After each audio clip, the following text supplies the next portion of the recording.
Who in the world is your GOAT heavyweight in MMA? We all know the GOAT conversation is very subjective. When it comes to the heavyweight division across all of the major MMA promotions in history, there are a few names that stand out prominently. Stipe, Ngannou, Cormier, Fedor, Nogueira, and Velasquez. Though most of the later names have been pushed to the side over time. With the era of MMA we're in now, few remember just how mind-bogglingly good Cain Velasquez was. People these days talk about Tom Aspinall and Cyril Gane as being the new age of heavyweights in MMA. Quick, athletic, crisp. I'm here to tell you that Cain Velasquez was on that level way back in the day, but better. And not only was he quick, athletic, crisp, he had crazy ass cardio for a big ass man. I remember the first time I saw Cain Velasquez fight, and first of all, the commentators were calling him Cayenne or something like that. Here, and Cain looks very, very relaxed. All right, here we go. Bring it on, come on. But second, I really couldn't believe what the fuck I was seeing. Looks a little nervous out there. Morris with an early takedown attempt. It wasn't even close, Downey. Kind of want to just stay on top, beat him up. That rocked Morris right there. Morris is in trouble. Oh, and another good leg strike. Caught him again with a combination. Morris is taking a lot of shots. This fight should be stopped right about now. And it is all over. Cain Velasquez, victorious. When I saw that, I knew it was inevitable that he was gonna get to the UFC belt eventually. He didn't set any records for wins or title defenses, but also his career didn't span very long, especially for an average heavyweight. Now you ask me what makes a GOAT, and I would tell you, an undeniable skill set. Whoa, look at that. Wheel kick by Cain Velasquez. Oh, he got an intimidating resume, and reigning championship status. Let's start with the first, an undeniable skill set. If you want to understand Cain Velasquez, you don't start with the belt. You start with the violence and the pressure. Cain, he does what he does. He comes at you and he never stops. Yeah, he's a machine. Go watch his fight with Antonio Minotauro Nogueira. Nogueira wasn't some random schlub. This was Big Nog, Pride legend, one of the greatest heavyweight grapplers of all time. Contested Fedor Emelianenko 3 times. Has wins over Dan Henderson, Crow Cop, Verdum, Barnett, Couture, and Brendan Shaw. And Cain absolutely dismantled his ass. Brought to you by the new FX drama Justified, premiering Tuesday, March 16th. Cain Velasquez mixes punches and leg kicks up very well. With everything he does, perfect technique. Oh, he caught Minotauro there with the left. Oh, good combination. I think the game plan in this fight is probably to keep it on the feet. Oh, nice knee. Excellent combination. The last fight, the way Vanderlei throws his punches, very wide, arm punches, haymakers. Velasquez in the hand. Oh, look at that. Nogueira's down. Velasquez looking to finish.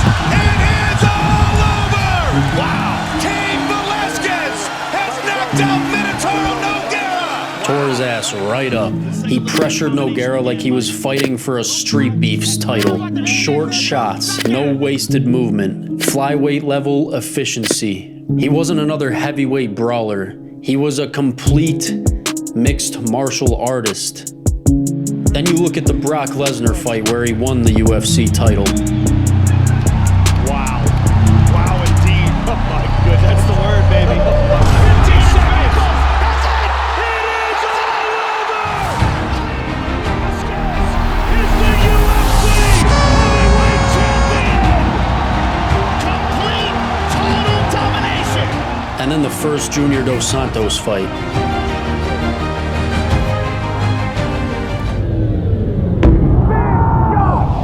Big right hand by Junior Dos Santos.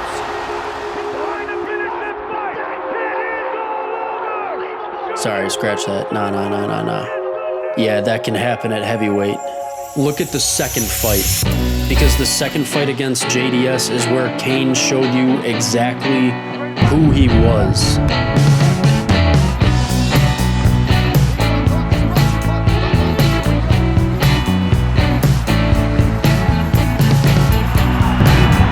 This is the Cain Velasquez that everybody expected in the first fight.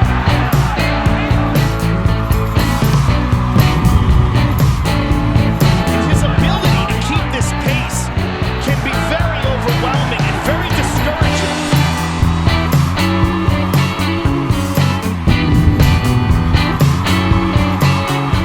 Cardio, Cain Velasquez. Cain Velasquez has shown Junior Dos Santos a whole another level of fighting.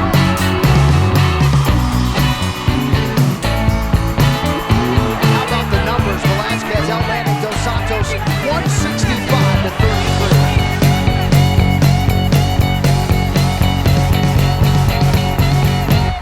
He weaponized cardio. It was suffocating, and he got his title back. And then there's the third JDS fight. Same story, but worse.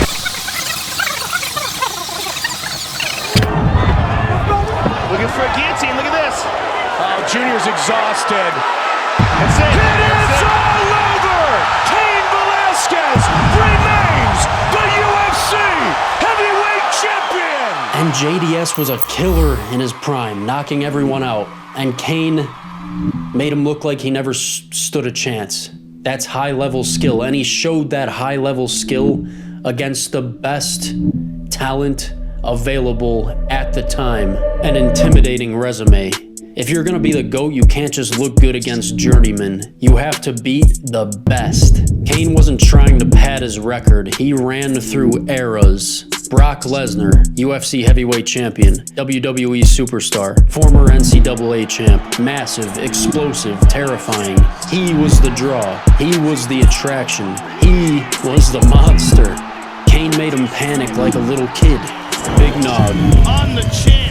Junior Dos Santos took the trilogy. Bigfoot Silva, big, scary, experienced Brazilian.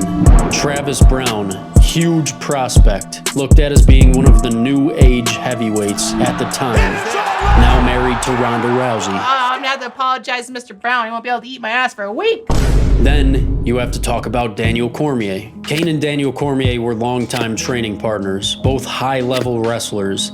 And DC, who went on to become a two-division champion, consistently said Cain was the best guy in the room. What was Cain Velasquez like coming up as to become the champ? The best. I've never seen anything like it. He really could do it all. If he didn't have all those injuries, he would be by far the greatest heavyweight of all time. No one would have beat him. RC, one time Cain choked me out. Cain choked me out, dog. I woke up like, man, what are you doing? He was like, dog, you fell asleep. I was like, I can't feel refreshed. Did you have a lot of sparring sessions with Cain or DC? Who did you have more with? DC. Really? DC definitely. Yeah, Cain was not fun. DC, a guy that's on many fans' Mount Rushmore of MMA as a whole, said Cain was better than him. And yeah, you can't just add DC to Cain's resume because he said that.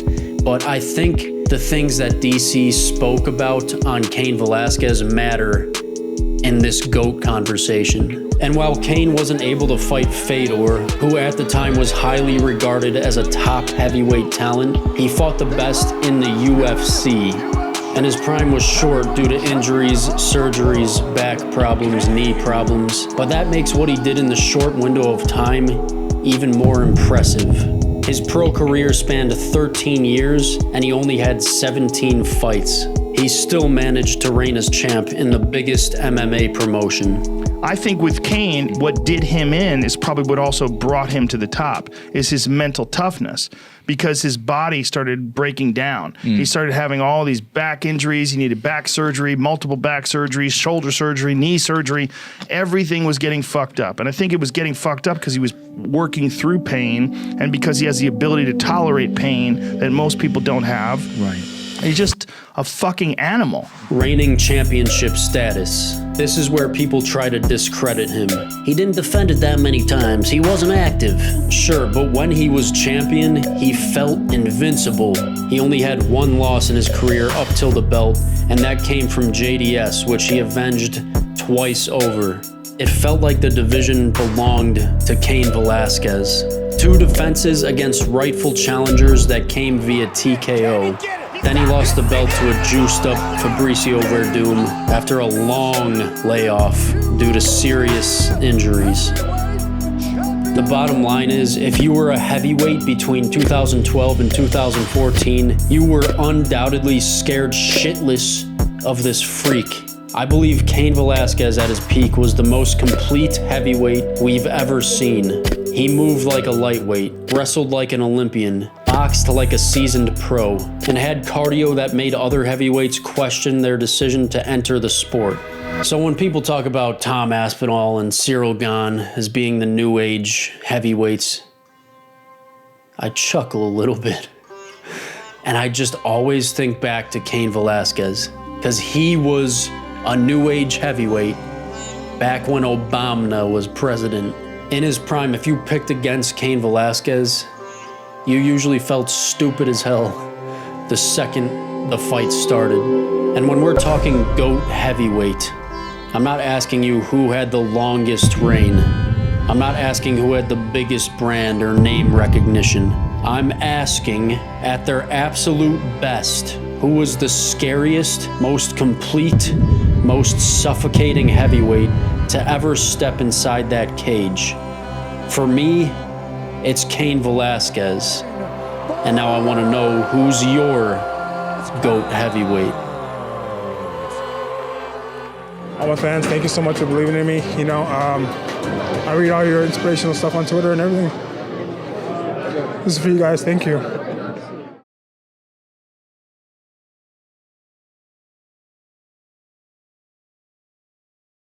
A former mixed martial arts fighter from the South Bay is out on parole less than a year after being sentenced for attempted murder.